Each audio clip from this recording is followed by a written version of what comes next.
Општините до крајот на месецот ќе аплицираат за средства за подобрување на локалната патна мрежа. На располагање им стојат 70 милиони евра од Светска банка. Овие средства обезбедени преку кредит се наменети за изградба, санација на локални патишта и улици во општините во должина од 450 километри. Од Министерството за транспорт и врски денеска соопштија дека проекти доставиле 75 од 180 општини во државата и дека веќе е подготвен првиот тендер со кој треба да се рехабилитираат првите 20 на километри, а ќе биде објавено откако Светска банка ќе ги одобри проектите. Општина Штип аплицира за средства за целосна реконструкција на улицата Панче Караѓозов.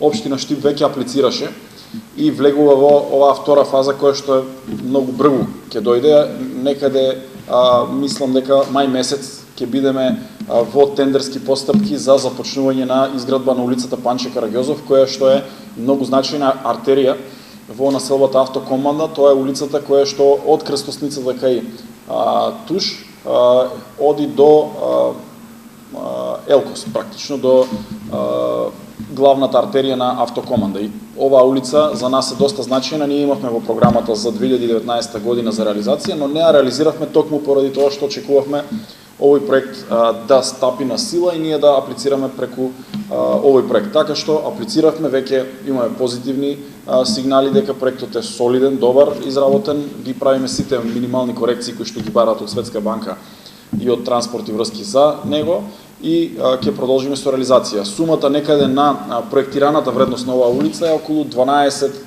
милиони денари. Општина Штип ќе инвестира и сопствени средства на оваа улица пред се во подготвителниот дел, пред целосно да биде реконструирана.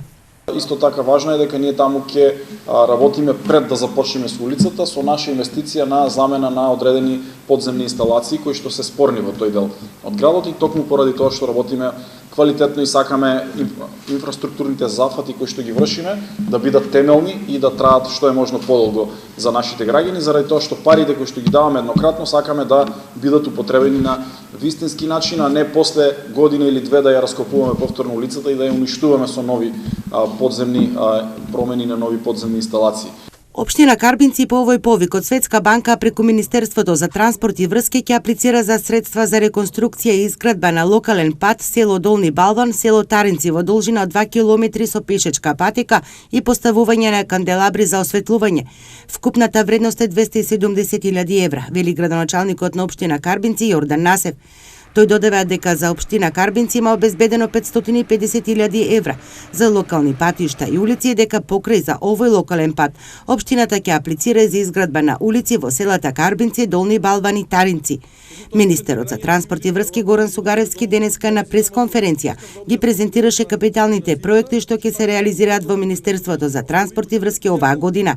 Еден од незначајните проекти што ќе се работи оваа година, како што рече тој, е проектот за поврзување на локални патишта. Предвидени се инвестиции во рехабилитација на локални патишта и улици во 80 општини. Владата директно ќе им помага на општините во подобрување на локалната патна мрежа преку рехабилитација на улици и патишта во сите општини. Овој проект е производ на посветената работа на вработените во Министерството во претходната година и проект што директно ќе се реализира преку ова Министерство.